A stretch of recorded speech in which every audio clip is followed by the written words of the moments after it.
IRR method के merits देख लेते हैं कि इसमें क्या अच्छा है। तो लाइक NPV IRR मेथड्स क्या लेता है, टाइम वैल्यू ऑफ मनी को कंसीडर करता है और total cash inflow, total project का पूरा टाइम पीरियड का कैश इनफ्लो आउटफ्लो देखता है। और predetermination of earning date is not a precondition for the use of the method. ये क्या मतलब है बच्चों? NPV निकालने के लिए आपको एक कॉस्ट ऑफ कैपिटल की रेट चाहिए 10% जनरली जो दे रखी होती है। कॉस्ट ऑफ कैपिटल, आपका जो पैसा बिजनेस में लगा है उसकी कॉस्ट क्या है।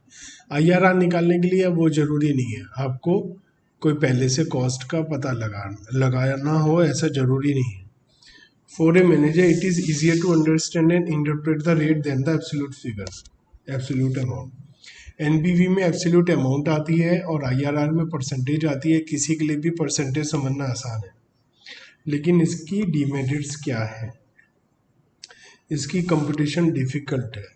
Trial and hit method, trial and error method लगाना पड़ता है। Assumption that the cash flow are reinvested for the remaining life of the projected at IRR is not real. In some cases it remain ideal in the business. ये क्या है, इसके लिए मुझे थोड़ा सा डिटेल में समझाना पड़ेगा आपको। इसके लिए मैं आपको NPV और IRR के बारे में बताता हूँ। बच्चों सपोज 1 साल बाद 1000 रुपये आ गए, 2 साल के बाद 1200 आ गए, 3 साल के बाद 1500 रुपये आ गए।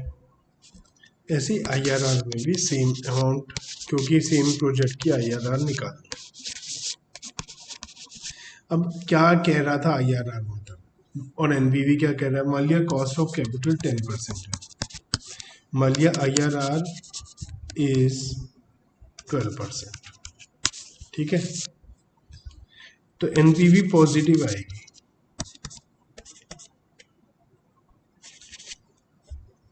ठीक है। NPV क्या आएगी? पॉजिटिव। और यहाँ पर IRR आ गई हमारी 12%, ठीक है। अब इसे ध्यान से समझिए मैं क्या कह रहा हूँ।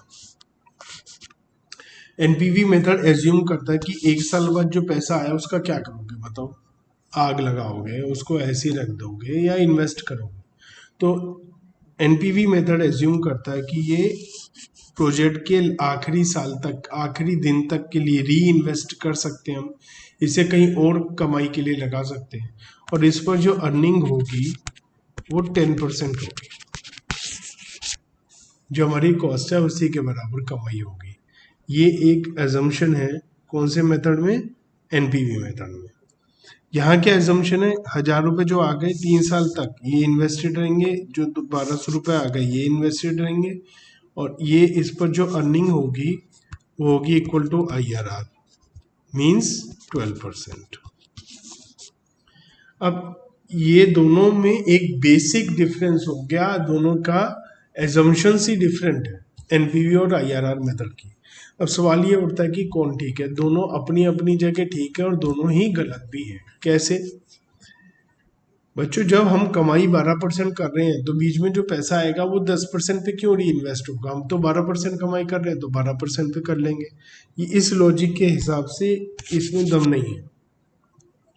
लेकिन अब हमारा जो दूसरा है IRR, इसका लॉजिक क्या है इसे समझते हैं। ये कहता है जी जितनी कमाई हो रही है उतनी ही कमाई बीच में जो पैसा उसे री इन्वेस्ट करके भी होगी, एंड तक री इन्वेस्ट कर देंगे।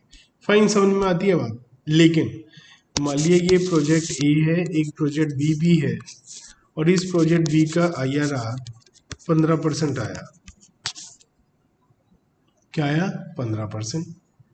अब इस प्रोजेक्ट से जो पहले साल बाद पैसा आएगा, मान लिया इससे भी 1000 आ रहा है, तो हमारी एजम्पशन है कि इस पे अर्निंग जो होगी वो 15% होगी, क्योंकि IRR 15% है।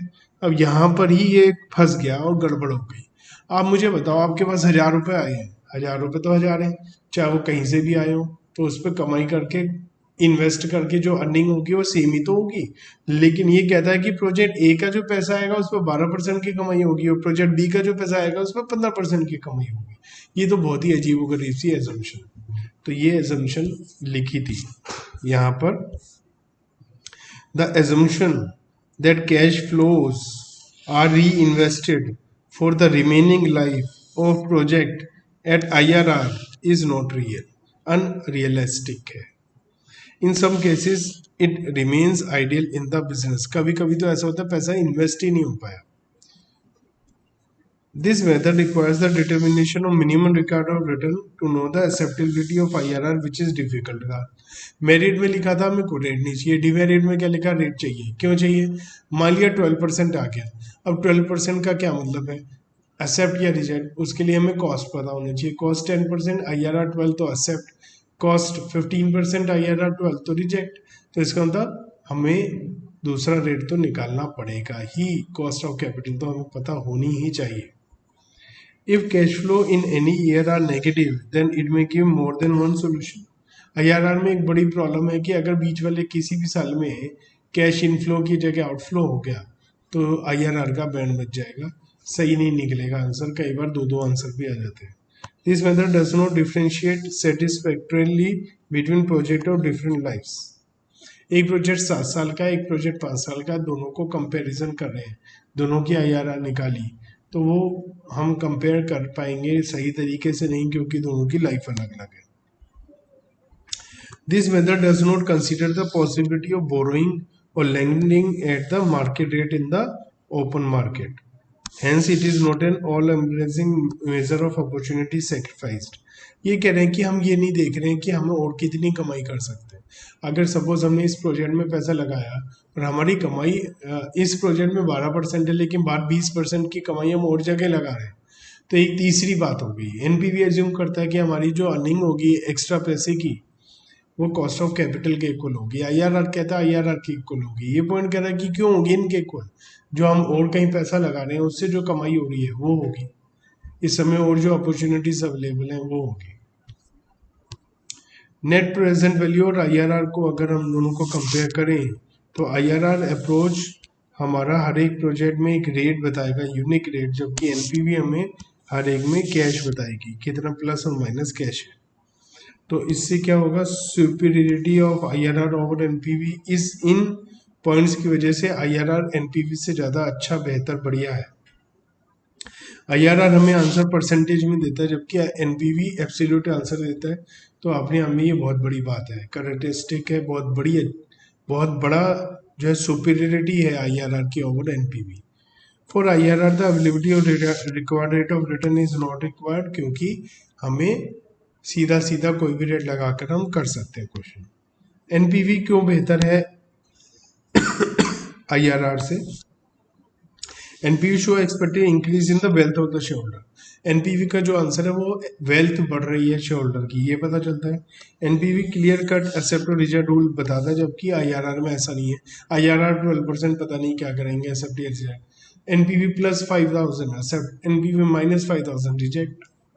The NPV of different projects are additive while the IRR can not be added. तो अगर हमारे पास बहुत सारे प्रोजेक्ट है, सबका हम एनपीवी ऐड करके एक साथ निकाल सकते हैं। एनपीवी सब प्रोजेक्ट के एक साथ निकल सकते हैं, लेकिन IRR में ऐसा नहीं होता है। एनपीवी की better result as compare to IRR। कई सिचुएशन ऐसी होती है, जैसे अभी अभी हमने देखा था बीच में कैश आउटफ्लो हो जाएगा तो हमें IRR से कुछ गड़बड़ हो जाता है आंसर, तो एनपीवी वहाँ सही बताता है।